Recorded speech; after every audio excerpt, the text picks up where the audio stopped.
What up, y'all? Today I'm gonna be cooking up a cheese steak sandwich with a BenDeen twist. This is gonna get weird. I don't know if it's gonna work, but I'm thinking it, why not? You know? I think it should be pretty good. Never seen anything like this before, so I wanted to try it out. What I have here is a nice little roll. Nice and light, fluffy. I already cut this in half, but this should be nice. I also have a piece of steak right here. This right here is supposedly Wagyu from Australia. It cost me about 35 bucks, and it's supposedly the tenderloin piece, which, you know, I'm a steak noob. I didn't know it was so long. I thought it was like a more round piece, but it's looking pretty good. And I think it should fit perfectly into this roll here. Now, you might be asking, what's so weird about this? I ain't gonna chop this up. I'm just gonna cook it, throw some cheese on it, let it melt while it rests, and then throw it right into this roll. Y'all might be thinking, that's blasphemy.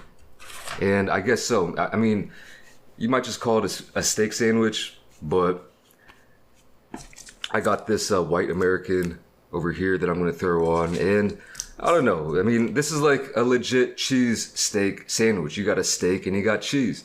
I ain't throwing nothing else on there. Maybe some ketchup later, but let's get going. Got some kind of steak seasoning here.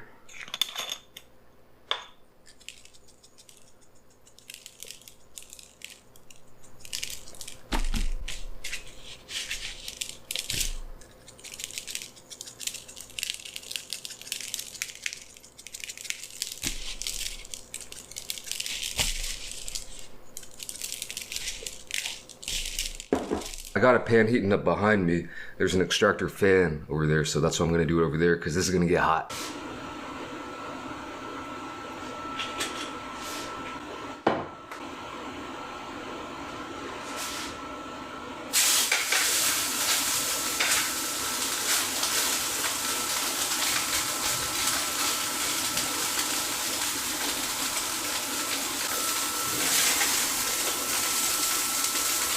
Yo, I'm a little bit scared because there's some kind of sprinkler system right above where I'm cooking it, and if that goes off, everything's ruined, so this might get a little sketch.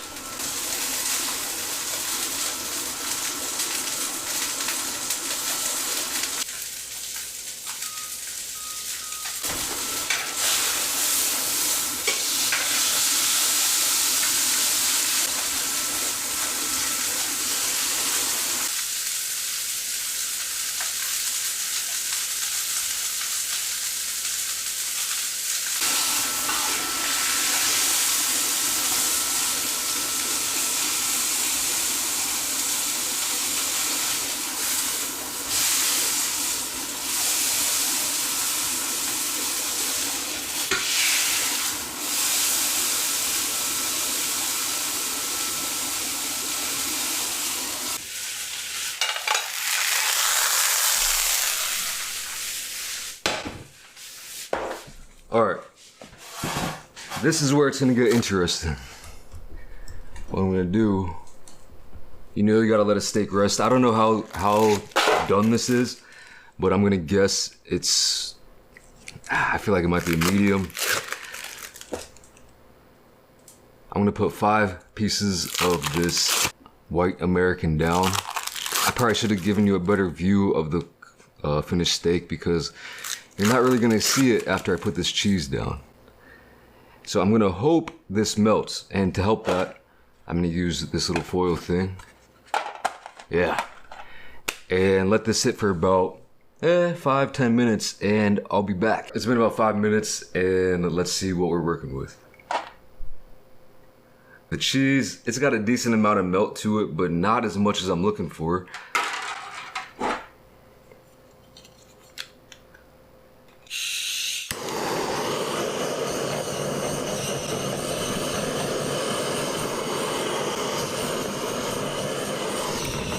Shit.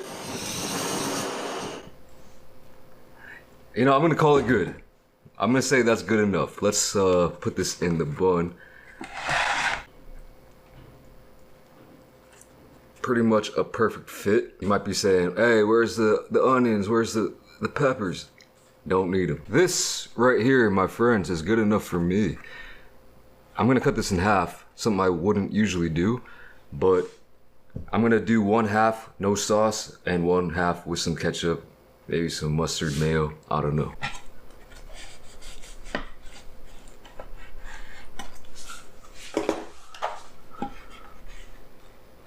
Oh. All right, y'all. We achieved a good medium, I'd say. A little bit overcooked, and especially toward the sides, it'll probably be a little bit more medium well. But that's just fine with me. I've always found that that the tenderloin can retain its tenderness. That's why they call it a tenderloin, I guess. But let's go in for a bite. That's looking incredible to me. So I'm gonna go in for a bite of this right here. God damn. Can't lie, I am extremely excited about this.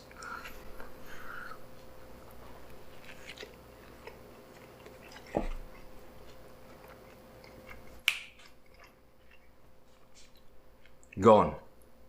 So tender, so delicious. I'm on to something, man. I might be on to something. Yeah, there was like, this is more tender than literally other cheesesteaks I've had that's been chopped up. This is crazy, but you get the bite to it. You get that good meaty bite, but it's still so tender. This is crazy. The cheese, just on point. The bread, it's soft, fluffy, little bit of a outer crisp.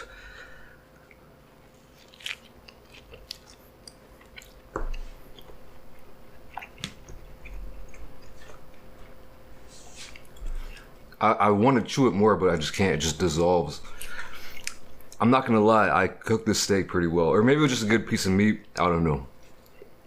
Ah, just watch the chews I take.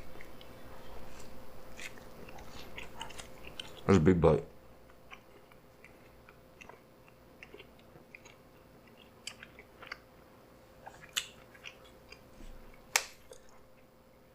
Maybe that wasn't the best example, but wow. Wow. This is wild.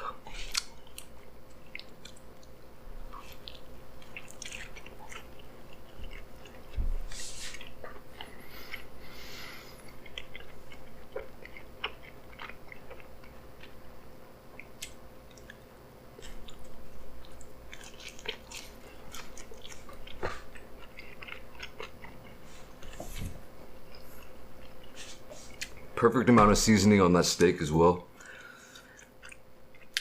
This white American just is perfect for this because you got that nice creamy melt to it.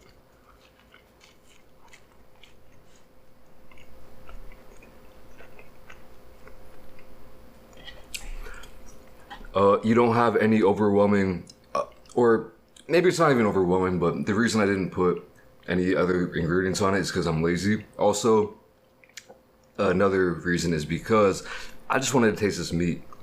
And the more, I love simple foods where the sum is greater than the parts of the, where the final product is greater than the sum of its parts, I will say. Right here, steak, cheese, bread. And this thing is killing it. Let me try this one with some ketchup. I'll take a plain ketchup bite.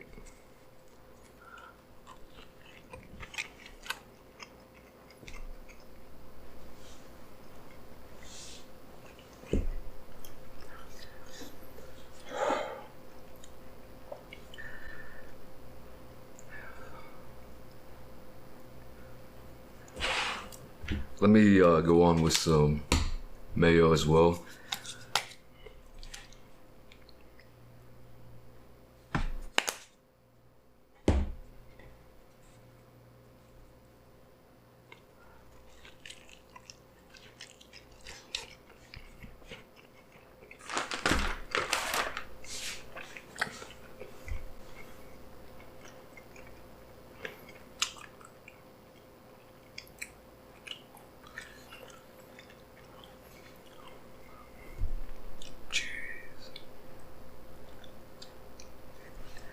I'm a mustard guy. I gotta try it with the mustard too. I'm gonna go in with some more mayo. Some of you real like Philly people are probably like disgusted right now, but I'm the opposite of disgusted.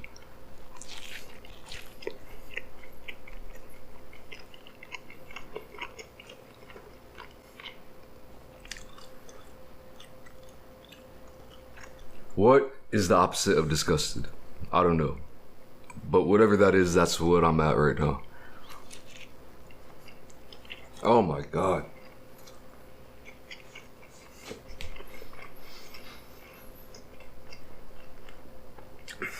I feel weird praising my own thing, you know, because I made it and then I'm like going crazy over it. But I'm telling y'all, I was quite hungry and I'm telling y'all, man, this is on point.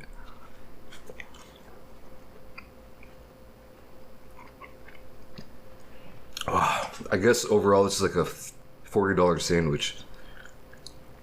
So a bit pricey, but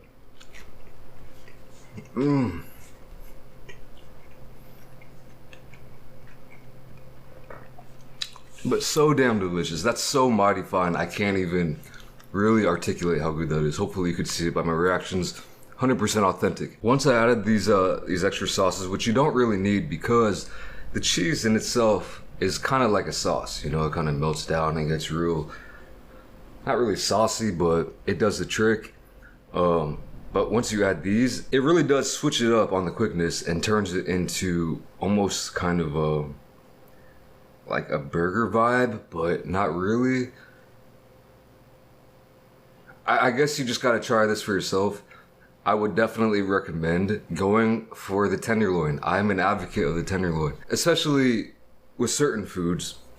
Like maybe if you're eating a steak just as on its own, something with more fat in it might be better just to give it more flavor. But if you're adding different flavor elements into it, it's in a form factor like this, for sure. The simpler it is ingredient wise, you know, working with very minimal ingredients, the more impressive it is when it turns out to be mighty fine. So, I mean, if you threw in 1,000 ingredients into something, yeah, it's gonna have all these flavors, but sometimes you just gotta keep it real. So, yeah, I'm about to get out of here. So thank you guys for watching. Hope you enjoyed this one. I'll catch you in the next video.